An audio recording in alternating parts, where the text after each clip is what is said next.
Okay, we'll go ahead and get started since just then we can get done as quick as possible because we don't want to waste y'all's time. So I'll start out just by introducing myself. I'm Lisa DeBoer. I am the new Graduate Student Council President. This right here is our Vice President of Affairs, Cassie Chen. And she is kind of the mastermind behind all this. So I think first things first, like thank all of y'all for volunteering. Just because we saw this as something like, hey, this is a great idea, especially for all the students who have never been to Auburn before, for them to even just have a resource within the email would be helpful. So it was figured to give y'all maybe a few resources, maybe y'all will learn some new things too. We're also going to give you a copy of the presentation slides and everything too, so that y'all can use that as a computer as well. And then we'll open it up to any questions at the end that y'all want to add, or anything else that you think we missed or that you are curious about. So I guess I'll get started, and then I'll have Cassie take over at some points. So we're just going to go over some resources and maybe some main contacts that will be of interest for students. Maybe a few FAQs and then some recommendations for like maybe how to interact with your mentees once you get them. So starting with resources and contacts, obviously like we have to mention Graduate Student Council because kind of how I've always seen Graduate Student Council. I was a senator for a couple of years, and then I was vice president for the last 2 years, and now serving as president. That's exactly the way I see it. Is it's a service. So I'm here to serve other students. And so really, like, we just want to be a guide and resource to every graduate student here. Obviously we have our website, which just links to our AU Involved page, which we upload all of our documents and things too. We have our Facebook, Twitter, and Instagram, which I think we've done a better job, at least in the last year, of posting when we have events. We have our colloquia, and then also like we'll have our popsicle social, like we usually have at the beginning of the year, and just other kind of get-togethers and any other opportunities that we receive that we can share with all of you. So, then some resource documents. So obviously I didn't add the link in there, but it'll be added when I send this to all of y'all. We have a general resource document that our previous Vice President for Student Affairs, their Welfare and Continuous Improvement Committee put together. It's a list of like recommendations for like things to do around Auburn's campus, things to do on campus, also just some maybe just general resources and things like the center and the main contacts, which hopefully will have new updates added to this year. We'll give you a link to that document to share. Also daycare services, so obviously not everyone is a parent, but we do have a lot of graduates who are parents, and so we're trying to really raise awareness and resources that are available to those graduate students who are parents. We have a new committee that started last year, became official last year, for our Vice President for Child Care Initiatives. That document that they've been working on is a list of daycare services around Auburn. I know they're working on the daycare center on campus, but we're still working on trying to even get a leg in on having graduate students be able to bring their kids to that. So for now, we're just trying to provide, okay, here's what's available. And also, if y'all aren't aware of, we started a group, or a new organization actually. It's been over a year now, called Tigers in Service, which is a free babysitting service. We have undergraduate students who volunteer. to babysit, and it could be like for a date night, or if graduate students like have like their kids and they need someone to watch kids. So it's not like an all-day daycare, but it is a babysitting service for graduate students. So we've got that available. And then also we have a document for graduate student e-bill information. So if like students are curious about something on their e-bill, we've got that and sort of fleshed out. We try to update that as regularly as possible. So we'll have that available to all of you as well.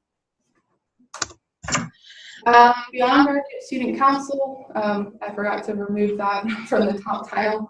Some other resources that may be helpful is housing. Obviously, I knew that we previously had some graduate housing, something worked out between the university and an apartment complex, but I know that kind of came to an end a couple of years ago.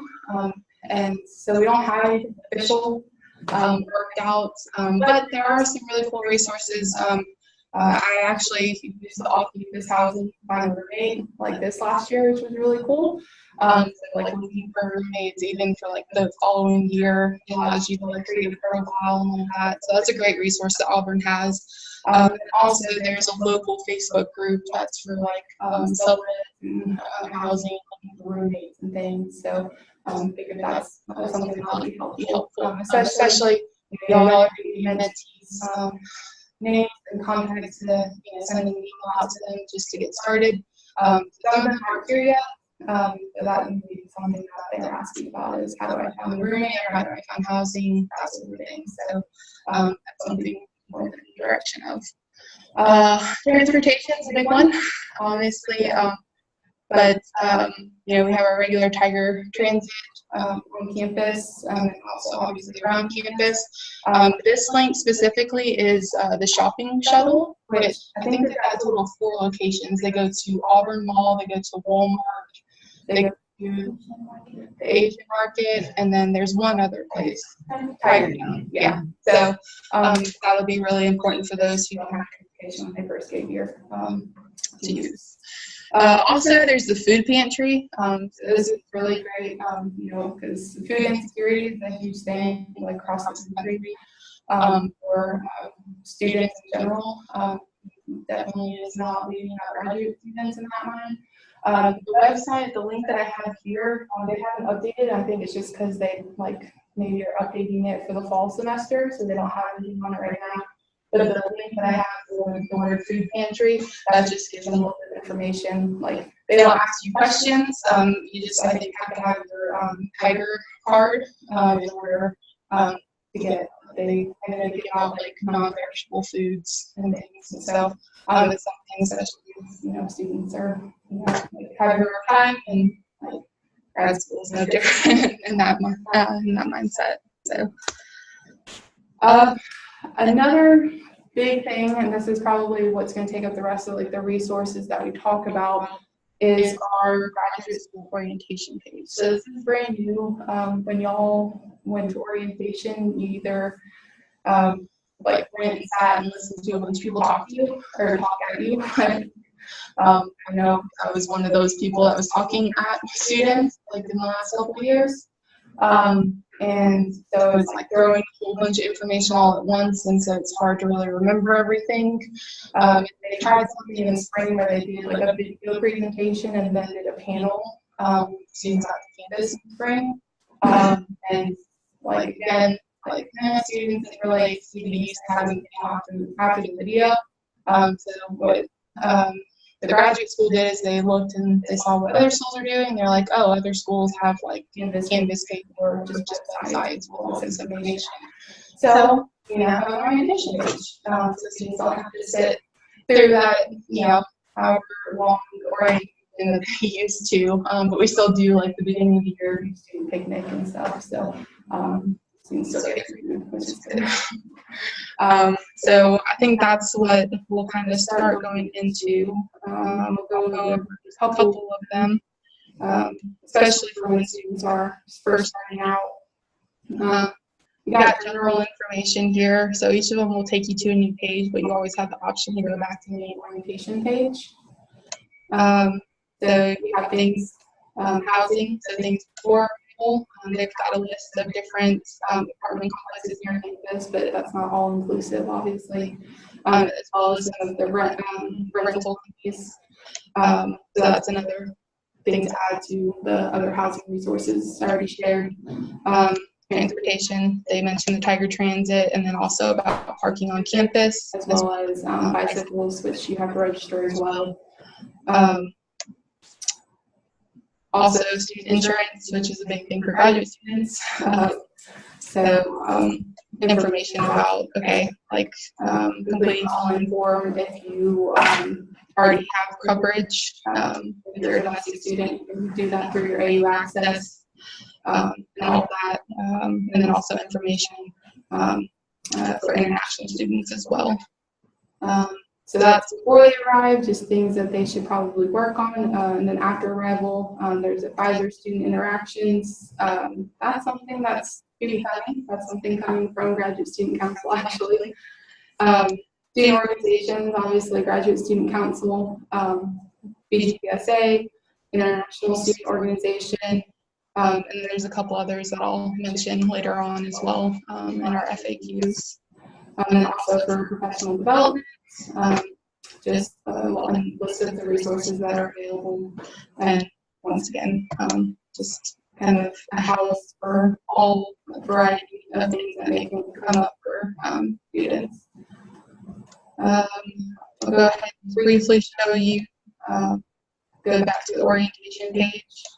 There's a handy student checklist.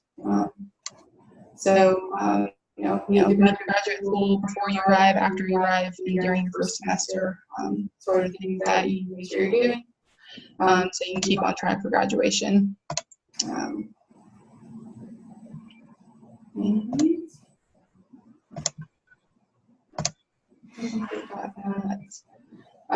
There's also one for graduate assistants. So this, again, before arrival and after arrival.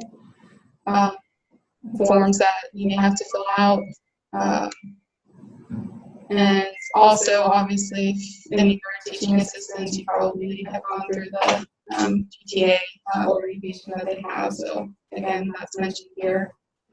But I would go through every single one of them, but again, I don't want to like take too much of y'all's time, just to give you an idea. Like, there's a lot that we've now kind of put in one place, at least, or at least a few places. So, yeah, so general information. So these are direct links that'll be available to you when we send out this presentation, so you can go directly to each one of those. And then I will let Cassie take over for the international student resources. Okay, my name is Meng Die Chen. You can just call me Cassie. And I just finished my MBA and finance dual degree and started the master in industrial system engineering. So this is my third year at Auburn. I come from China. So I kind of very understand like how challenging it is for students come overseas and then like adapt the life here. So during the past 3 years, I got so many helps and supports, and then there's a lot of great resources at Auburn campus. So I really want to share with all those resources to you or your, so that you can share with your mentees, so that they can like better be involved at Auburn. So I kind of want to go through the resources we have, just in case like you are not familiar with the resources that international students will have. So the first, yeah, this one, go this one. You have to hit control and then click on it.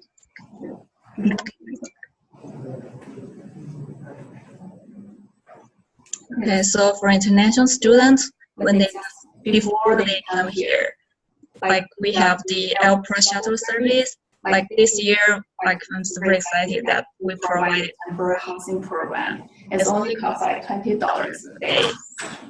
And then after your arrival, you need to check with the OIP office program. And then like if you have international students, like during your weekly emails, kind of just need to make sure they follow those like things.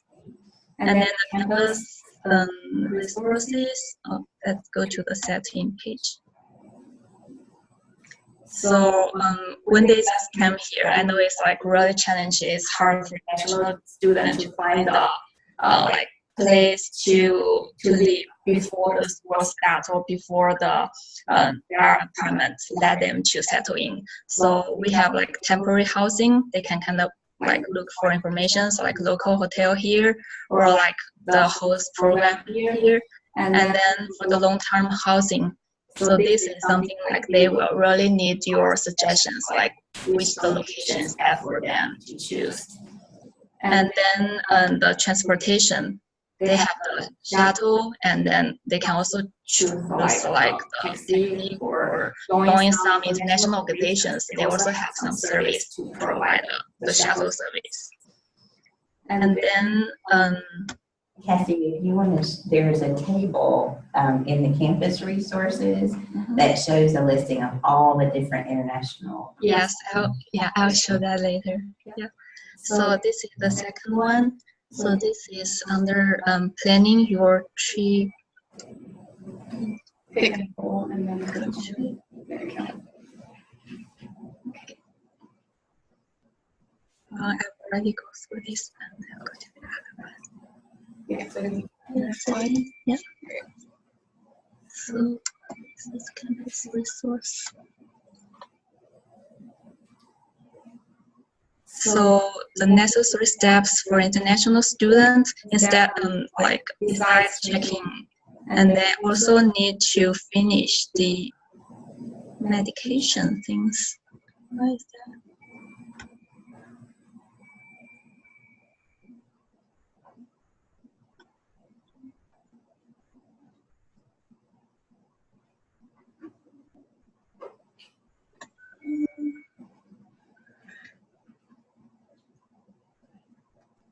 Yeah, so this is under the planning your travel to open. They need to finish the vaccine and then fill the form there. So like some students, they don't know. So hopefully you can let them be aware of that.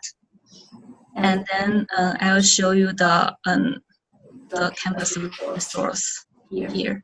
So here we have a list of all the available campus organizations here, like international student organization, Africa, like across the countries, and have their Facebook and contacts.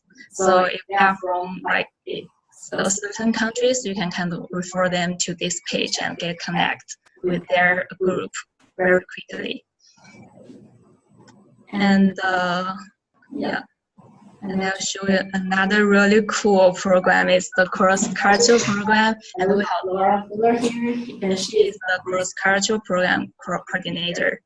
And this is like super cool program, which like I joined a lot during my 2 years here.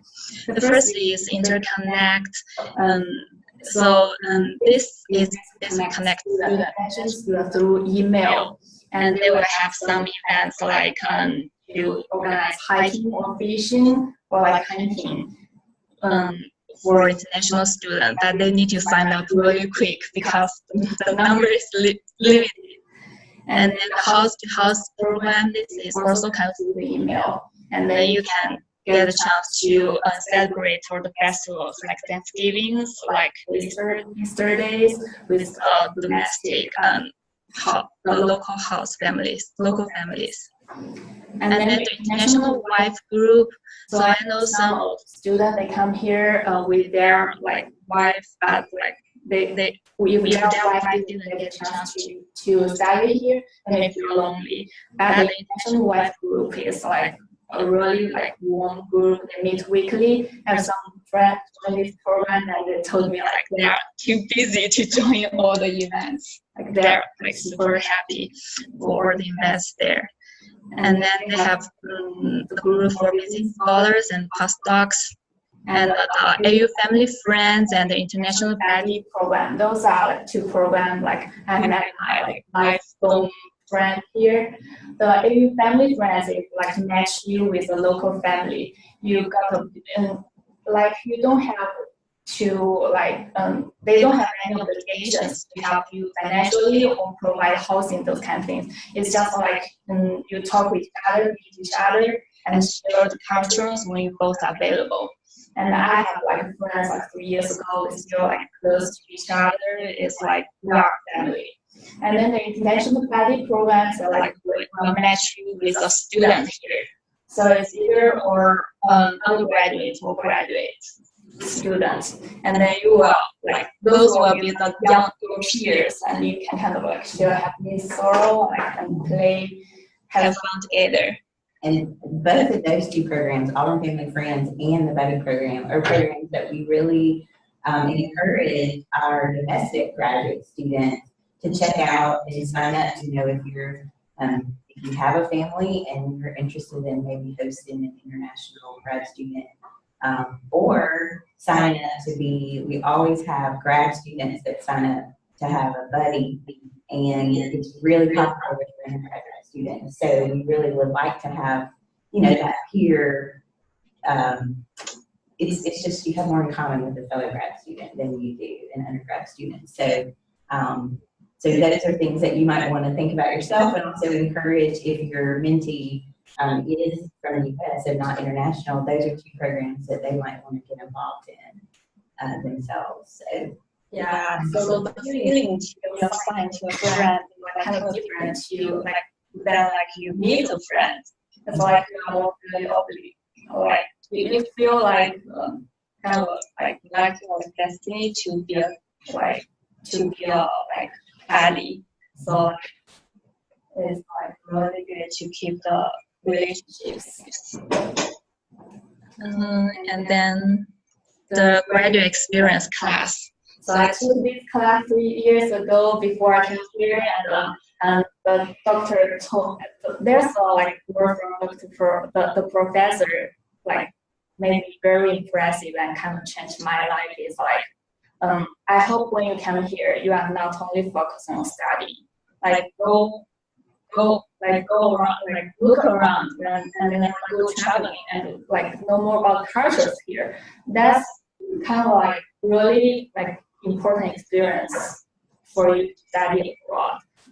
So that's what I did. Is study hard and play harder. You really need to focus on study and squeeze time to just go out and travel, and you will see different things, meet different people, know more about cultures here, and enrich your life.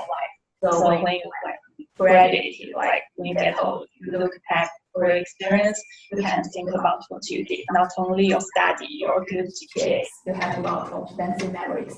So that's something I really wish you can share with your mentees. That's super helpful.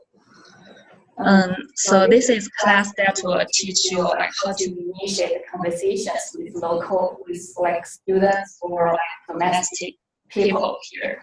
What questions you can ask during tailgating, and then people get married, or there are many when you visit other families, what you should take or what you should be aware of. So about cultural thing, and then history at open and American, a brief introduction to help you better understand the culture here. So if they have a chance to take this class, I highly recommend. So that's about everything I'd like to share. Thank you. All right. So this is a list of kind of your main contacts. Your department advisor, obviously that's going to depend, and obviously sign up with mentees, and we're trying to match based on what people's preferences were. So a lot of the mentees who signed up, they were specific, they wanted someone in their department. So we have a variety, they don't care, but we're still trying to keep it to the same colleges and things like that, just to have some familiarity. You may not know their exact department advisor, but they make sure that one of the things that they have to choose on the list of getting started is choosing their academic advisor. So or I think on that too, that I think specifically that should be graduate program officer too. which I'll mention in a little bit too. Graduate School Dean, Dr. Flowers, if you haven't met him, he like seriously does. He like takes calls to me all the time when things are coming in. So when something's going on, like we turn to him, and he does a really good job of making sure that he addresses any issues that we bring up. So you know, it's my hope that students know that like is definitely someone you contact, especially if there's something major going on. Well, I think we have to remove the associate dean but yeah, maybe I'll see an announcement later about that. Main contact anyways is Dr. Flowers, at least that's who I go to.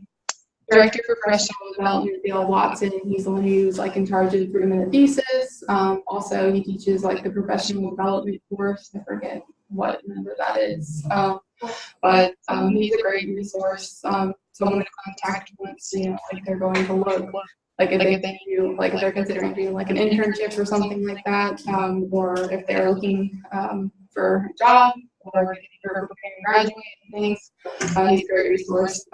Or students are just trying to figure out what they're doing.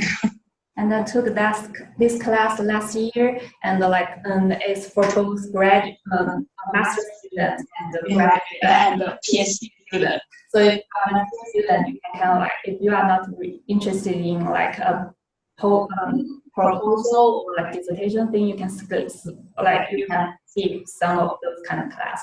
But this class, he will share a lot of like resources, and he collected a lot of like resume and like keywords for the resume or cover letter. And he's like so patient and nice. Like he will even contact with you individually to help edit your resume or practice your identity or interview, those kind of things. Super nice. Highly recommend this class to both you and your manager. Yeah. Thank you. And also cross-cultural program coordinator, who's right here. Cassie went over some of those programs. The graduate student insurance program, anything when it comes to student insurance, Sarah Nobles is her Noble. I don't remember if it's Noble or Nobles. Yeah. It's just insurance@auburn.edu, so she's like the person contact for anything when it comes, which hopefully GSC will have a document coming out soon for like kind of when we ask questions and like general procedures when using the graduate student insurance. So we'll also obviously share that with all of you as well. Graduate student the academic advisors that are in the graduate school, so I'll go over this a little bit, like the difference between these advisors and the advisors maybe in your department. But it's just based off the last name and GPOs. So beyond that, we got some just general questions kind of we thought of that like may be something that you hear. I think one of the most common things that I've heard is like how do you meet fellow graduate students? So part of the this, you know, this program is also so that students can come in knowing at least one contact or one peer.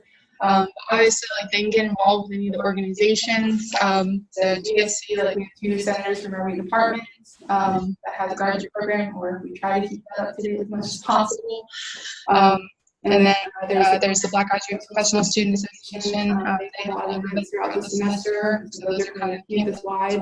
I know some colleges have programs for college engineering, like PEGS, the Council of Engineering Graduate Students. And then I know of some departments and programs that have their own graduate student groups. Some of them are like registered organizations, but some of them aren't. Like I know chemistry and biochemistry, they have their own graduate like organization, graduate student organization, but like they don't like they're not an official organization through the university, but they still do tailgates and get-togethers and things like that.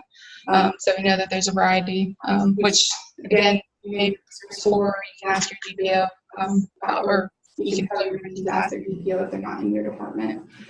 And obviously, like there's like I think over 500 different organizations here at Auburn. So if you want to get involved, write them there. You'll be able to check that out.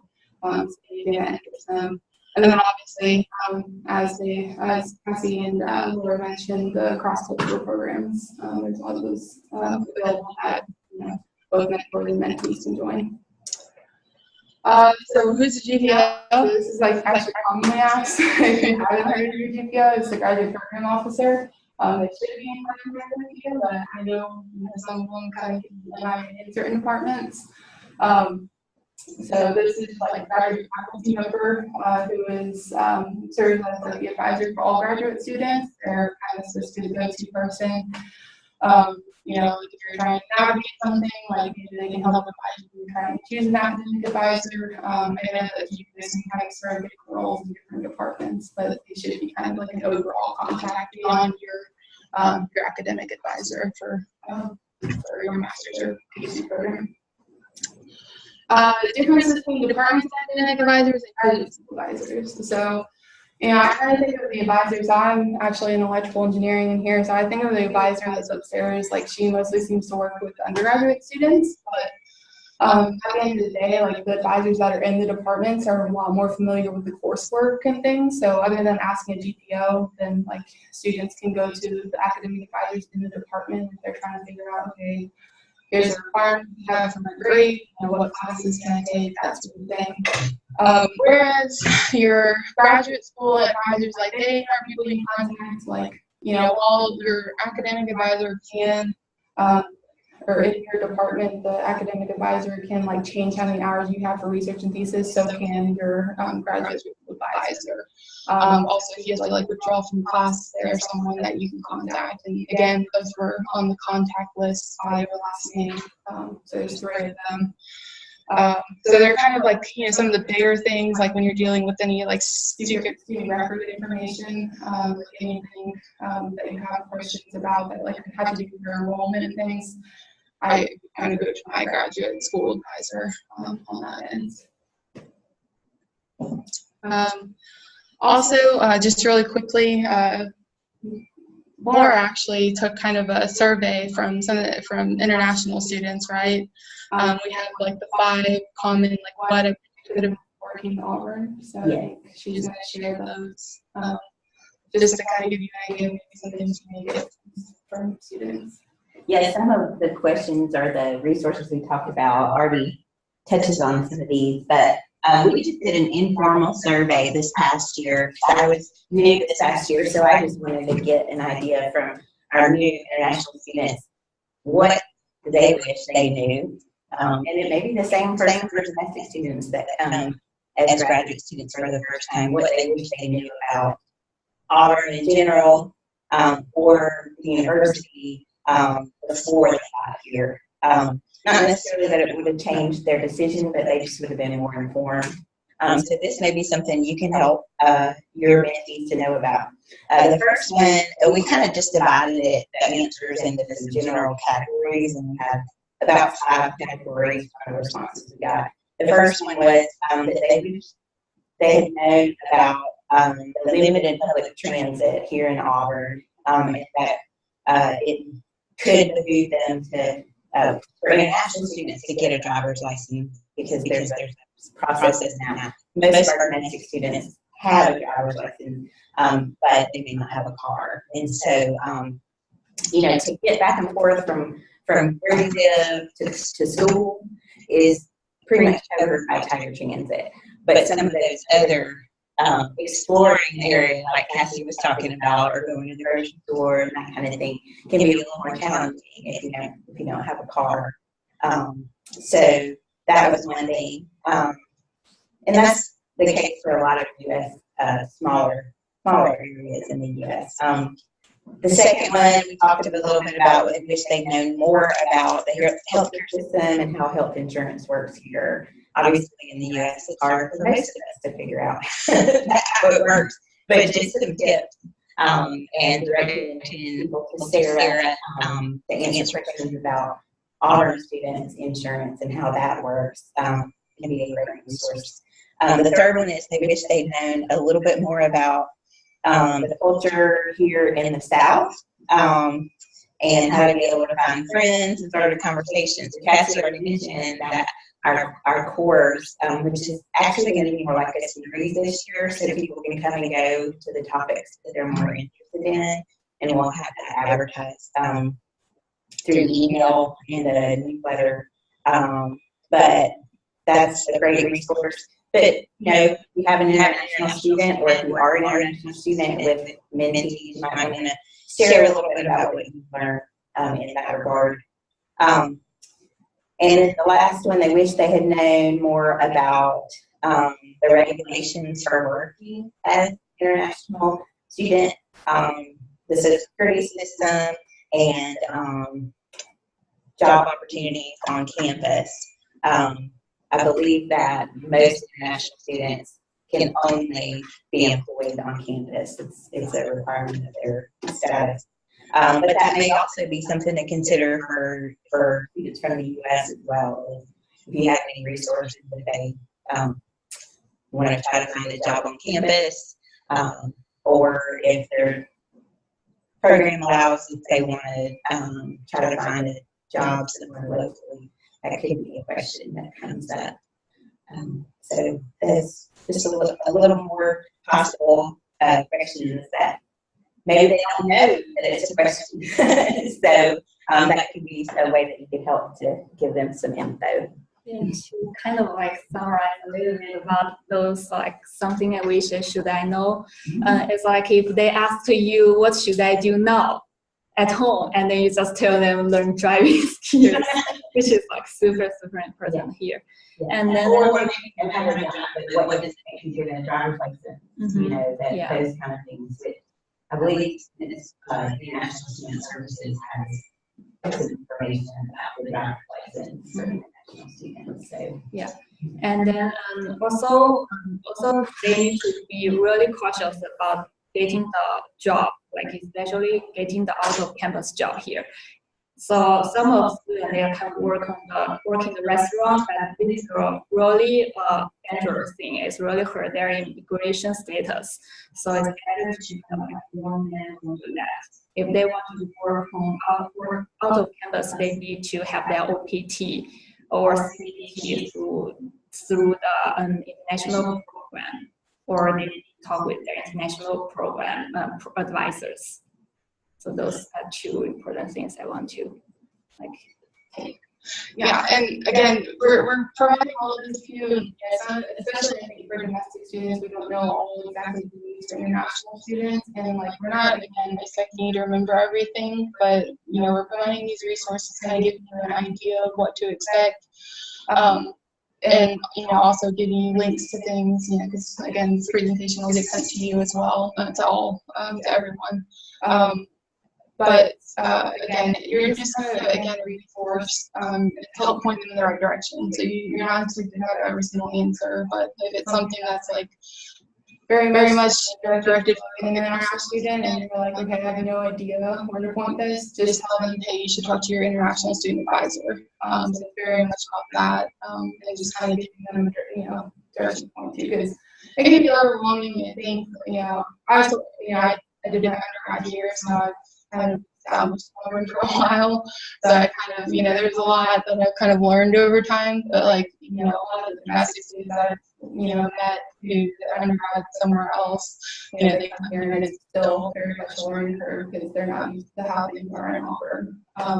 And so just, again, I think it just helps have a peer that they can say like, okay, like I don't know what to do with this, and like even just telling them to talk to this person, or like even, you know, them encouragement beneficial and stuff. Which kind of leads us to the last little bit, recommendations. So just a few like guidance stars and like make sure that we're as clear as possible. So like you are only required to communicate with students using email. Okay, so this does not require you to like drive to places. It doesn't require you to like meet them in person. Or any of those things. It's more of a like, okay, if they send you an email, if you can reply at least once a week, that's great. And if they're not sending you emails, then maybe like you send them like an informational email every now and then. You know, we kind of, I think we did play around one point just having kind of a draft of an email for people to send, but I think it's nice that everyone, you know, kind of approaches things differently. So I think it's better to like leave it free and open for all to decide how you're communicating with your mentees. So, you know, I think again, this just kind of personalizes it a little bit more. So send an email to your mentee, like, for getting started. So once you get your mentee's information, you know, this weekend, if you want to go ahead and send your first email, or beginning of next week, sometime around then, just to introduce yourself, maybe confirm the program, how long you've been at Auburn, maybe a fun fact about yourself, or something interesting that you've learned at Auburn. When sending your mentees' names, will give you their department and also like what country they're from and what language they speak. So have any of that in common, mention it to them. So you can send an email to like all of your mentees at once, or you can send like one to one if you want to. I know like a number of the mentors are going to be matched with people in their program, so like you'll have something in common, but some will be kind of mix and match. So yeah, it's just how you decide you want to do things.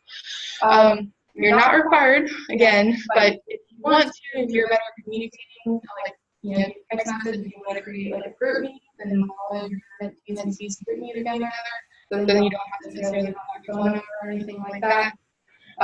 You can use Messenger, social media, you know, like if you're okay with them, like, you know, be Facebook friends, stuff like that, you can do that if you want to. If you want to meet in person, like obviously we recommend like just be in a public place, because, you know, like, and also meeting like one-on-one, just kind of like at your discretion. But it's more so like, okay, you know, you get like 3 mentees that are all in your department, and maybe like at the beginning of the semester, you're like, oh, let's go to a coffee shop, or like, oh, let's grab lunch or something, like, you know, obviously you all can do that.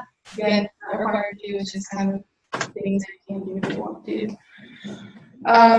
You're not required to provide any accommodations such as transportation, tutoring, or anything of that sort. So, you know, that's not a requirement for you, because we don't just expect everyone to do that. Like, if it's something you used to do, then okay. But it's just one of those things. Like, okay, we're not going to tell people like, okay, like we're assigning you these people, and you have to drive them everywhere when they first get here.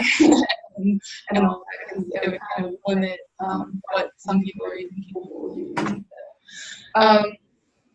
If there's something that you don't have an answer for, obviously you may get like really out of nowhere questions, like, and you really need additional help, you can direct them obviously to the resources we provided, like some general idea, like, okay, we got something specific to international students, okay, do we talk to the international programs, things like that, something specific to the program, your video, and anything like that.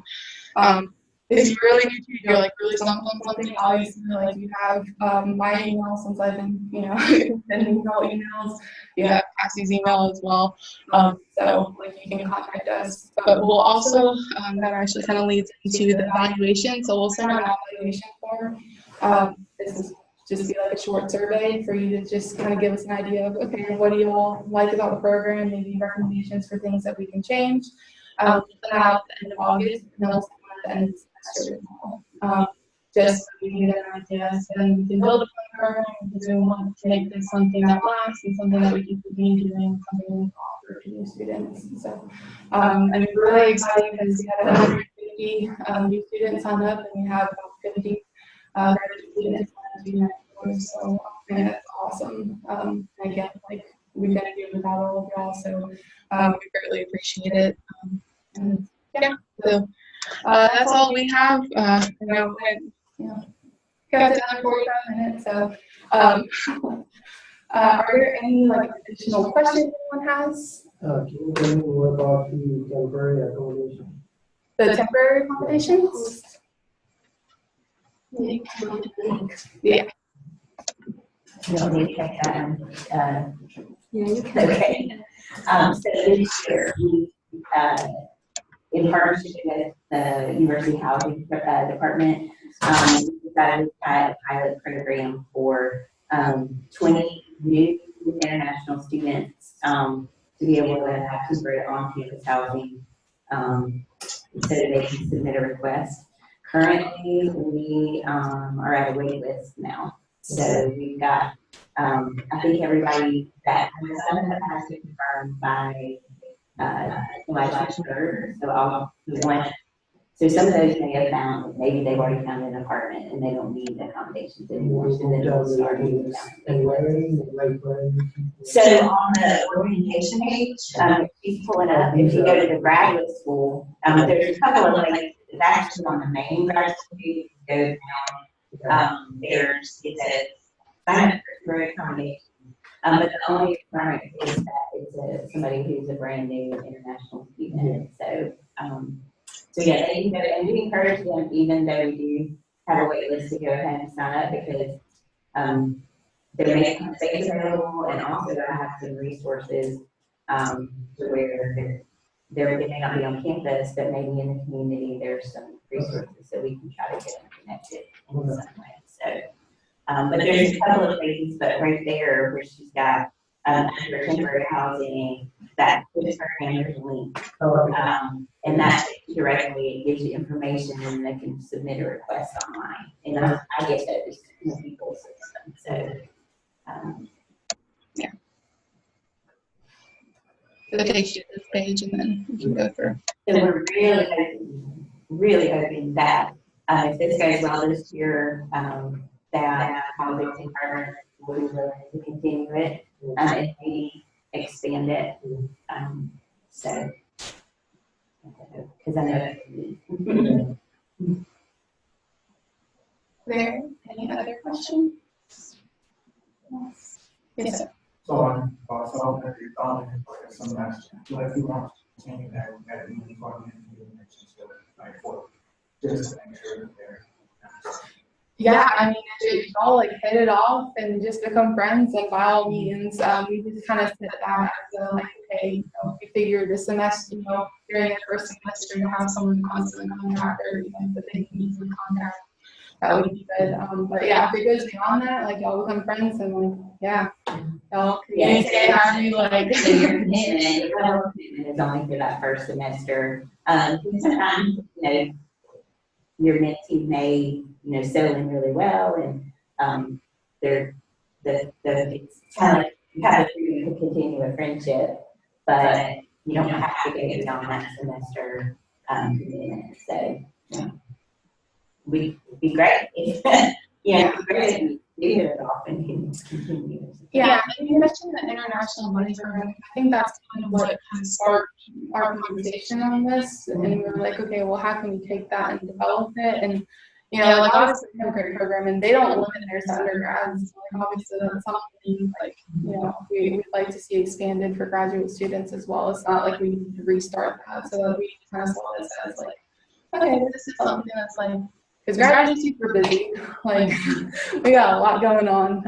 So like, okay, but like, I'm busy, but like I can email these once a week, something, you know, and give someone like maybe some peace of mind, and while they're trying to adjust and start in Auburn. So, and I mean, even for students who are like returning, they're from Auburn, like graduate school is still, you know, it's a whole other thing to navigate. And like for me, when I finished in graduate school, I like all my friends, like none of them stayed for grad school. So like I had all these friends in undergrad, and then like I started doing for grad school, just because it's like, oh well, they went on and like, you know, they're moved to new places, or went back home and all these things. And it's like, oh yeah, and you don't like really relate to undergrad studies much anymore. So like maybe something like, but like at this point I'm teaching undergrad, so it's kind of weird. But yeah, just, people get adjusted as they're starting in this new role that they're in. So. Yes, ma'am. And when will we find out more about this? So we'll have those to you by the end of this week. I'm hoping to have them all by Thursday. We're trying to like match as best as possible. We've got like a few departments where we like had like more people than like maybe we anticipate. Well, we didn't really anticipate for any one program at all. We just this is the first year. Yeah. Yeah, so we're trying to see if maybe we can pull in a couple more mentors just in specific areas. But other than that, like, we've got them matched. I think I have like at least like over 150 matched already. So Some of them work out like so perfectly, like they couldn't like live in there, and some of them it's just kind of like, you know, like okay, they didn't care if it was in their department or not, but maybe we can get them someone that's in the same college as them, someone like, you know, like they're both domestic students or like they're both like, you know, speak the same language or from the same country or something like that. Get them in contact. So. We just hope the person who just come here, they won't feel lonely. They can quickly get involved here. So that's the whole purpose of this program. And I would say too, I mean, if it's to not feel they're nervous or anxious or, you know, that somebody that can answer questions about what to expect. Yeah, exactly. Because I mean, yeah, it's one of those like, oh, I really don't want to ask that question because it sounds really dumb. Because I have that happen to me all the time. Okay, maybe it's a dumb question, but it's a lot easier, I think, for most people to talk to someone who's a peer than someone who's like an advisor who they're like intimidated by. So. Okay, great. Yeah, so expect an email either Thursday and Friday. We'll send individual emails, so you'll have like, you know, just kind of general information about your mentees, and then also we'll send the communication copy to y'all just as a reference again. But, thank y'all for coming out again. Thank y'all so much. We're really excited about this program. And I have to give a major shout out to Cassie because like this is her brainchild. So yeah, she's been awesome. Thank you so much for your support. Okay. Thank you.